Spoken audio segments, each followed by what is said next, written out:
Hey everybody, Brickhouse here, and Bob Iger. A little Bob Iger news. Recently, it's come to light that Bob Iger has slashed his stake in Disney by about 80%. Now, why has he slashed his stake in Disney by 8%?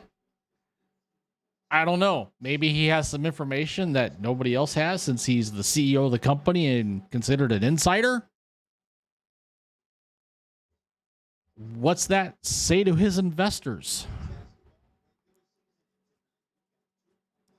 What's that mean for his tenure at Disney? We know he signed a new extension not that long ago, which extended his contract till 2026. So let's dive right on in, shall we? I'm going to take a swing at this one because this really isn't normally my forte, but it is newsworthy because it is Disney. And we all know that Disney's not looking too good. It hasn't been looking too good for a while. So, Bob Iger quietly dumped a massive amount of his Disney stock as showdown with Nelson Peltz nears. This was written yesterday by Brandon Morse over at Red State. Disney CEO Bob Iger isn't having the best of time being the captain of a sinking ship. Revenues are down everywhere except for the parks. The parks are still making money. Well, that is until the price increase that's going to be happening here soon. You know, it seems like they keep increasing prices at the parks. So you have less people attend that are paying more money, so revenues are up, but it's pricing out the lower middle class. How's that going to work out for you, Bob?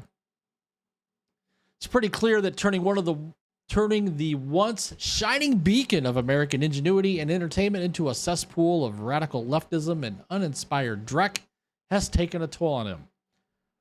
Moreover, we have the proxy battle that's happening with Nelson Peltz and Trian Partners for what would amount to control the company, and it's not looking good, especially since Peltz has the backing of people like former Marvel CEO Ike Perlmutter and there's that man again, Elon Musk.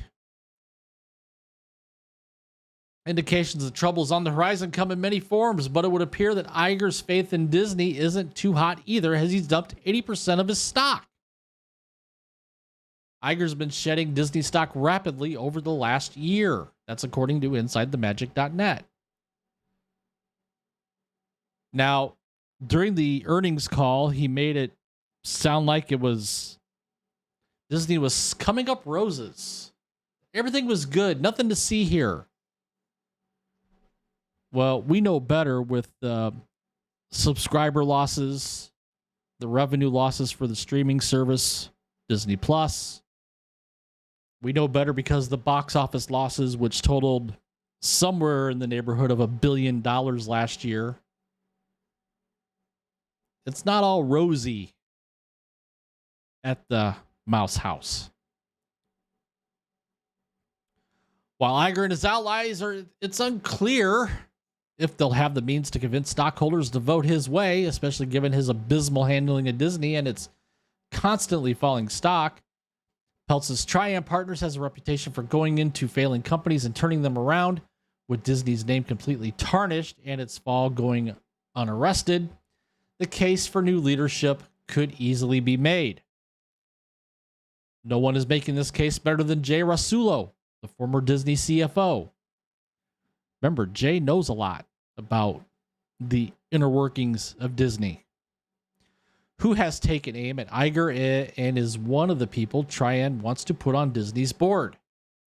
The campaign launched by Rasulo and Trian is called Restore the Magic, where Rasulo himself made it clear that the aim is for Disney to return to its creative and innovative roots. Folks have to remember, Disney really doesn't create anything new. What Bob Iger has done in his tenure is, I'm going to buy Marvel. I'm going to buy Lucasfilm. We just sealed a $1.5 billion deal with Epic Games to get into that gaming space. We'll see if that ever comes to fruition. Everything with Disney now is a remake, a sequel, or a remake or a sequel. Wow, that sounded great. Peltz also brought up the fact that despite Disney execs fighting to keep Disney under their control, they own little to no stock in the company, giving themselves no incentive to perform well and still getting massive compensation packages. Must be nice to get paid big bucks to stink at your job. So what do we know here? Bob Iger's shares a year ago was over 1 million shares.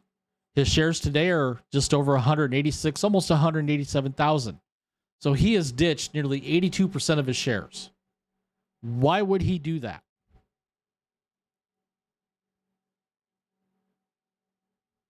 Why? What's going on at Disney that he knows that nobody else knows?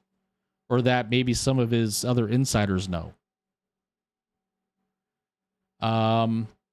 Says here, another internal shareholder to watch is former Chief Financial Officer Christine McCarthy. Her stake was worth almost $17.5 million on last look.